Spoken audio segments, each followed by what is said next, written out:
Hello and welcome to today's video where we're going to go over patch 14.11 and see if it changed things in the meta in the four major regions. More often than not, these patches do something despite what people will say. They'll say, oh, well, nothing's changed, this, that, and the third. Well, the fact of the matter is things do change, but to the degree is how, what this is about. We only have 5 champions on here that I feel like significantly changed in presence.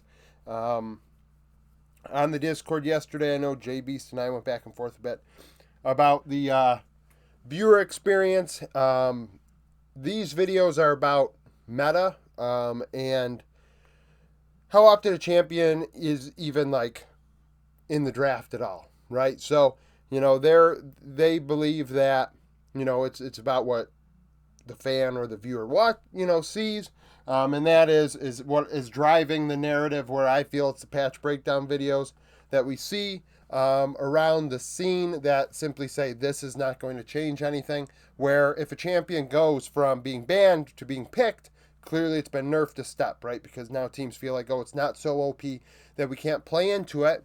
And then the next step is from pick to off meta pick or completely out of consideration altogether. So there are levels to this, and that's kind of why I use 10% as a threshold, roughly. So the only buffed champion that changed in presence significantly was Draven.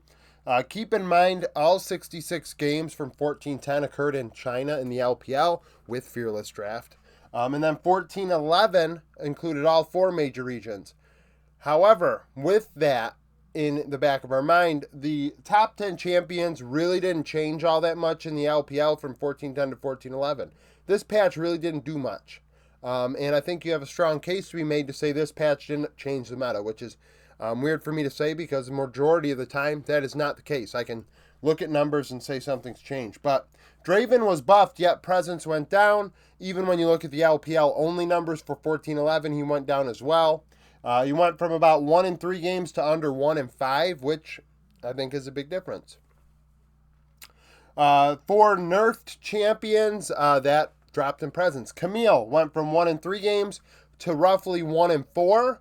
In the LPL, it was stronger than that, which is why they're on the board. Usually I go with 10%, but Camille did see a big drop off in the LPL. I think almost cut in half from 33 to 16.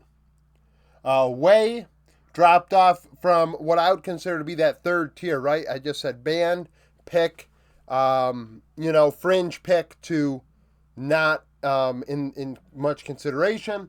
Wei dropped from 47% to 15%, so almost half of games to under 1 of 5, which I would say is a big deal, right? You see that him a lot less in draft as players don't play him as much. Karthus in the jungle went from 47% to 30%, so just under half to under 1 of every 3 games. And then Mordekaiser, 23% to 10%, 1 of 4 to 1 of 10, which I would say is a big difference. A few champions here. No supports changed really in presence, and frankly, the top 10s pretty much stayed the same when we look at this board here.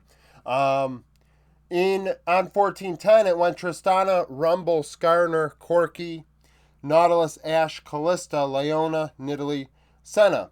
In my opinion, Leona pretty much goes hand in hand with Nautilus. It's a handshake matchup that we've seen for years now.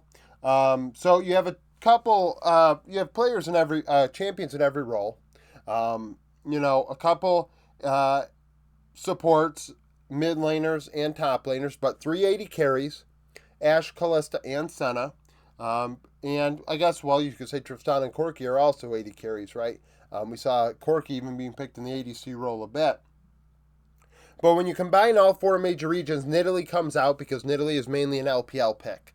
I saw Nidalee still in the top 10 on 1411 in LPL only, to keep that in mind. The 2 champions that join the top 10 on 1411 that weren't in 1410 are LeBlanc and Kayasante, replacing Nidalee and Kalista. So no jungler was top 10 in presence on 1411. The jungle meta very, diverse, I guess, because nothing's really being heavily keyed in on. And As far as these champions are concerned, though, LeBlanc was not really altered that much when it came to buffs or nerfs. Maybe an adjustment or a ruin or item change may have brought her into the top 10. But K'Sante was adjusted from more of a front lane tank to a 1v1 solo lane type champion. At least that was based on what I was reading in the patch notes, which is what I base this off of. Riot, and then relative to the LOL Esports scene, not your solo queue experience. But K'Sante was increased in presence due to this adjustment. So K'Sante returns to the top 10, which gives us 3 top laners in the top 10 and no junglers. But everything pretty much is the same, which would say that the patch really didn't do much to esports, which is a shame. We want things to change from time to time. And by that I mean from patch to patch, so nothing changing sucks. EWC is going on right now, and a lot of people are reading too much into it. We got to also think about the fact that this is just a meta, right? And the meta is going to change by Worlds, just like this is a little different than MSI, and MSI is different than Worlds 2023. So, yeah, I mean, like I said, everything actually was nerfed, even though Draven was buffed. In the end, he was nerfed in presence. 14.12 will come out tomorrow or the next day, depending on when I want to do the LCS video. So that's the thing. But either way, thank you for watching. If you liked the video, like it. Subscribe to the channel for daily League of Legends content. Follow me on Twitter. Join the Discord. Become a YouTube supporter. And hope to see you again tomorrow.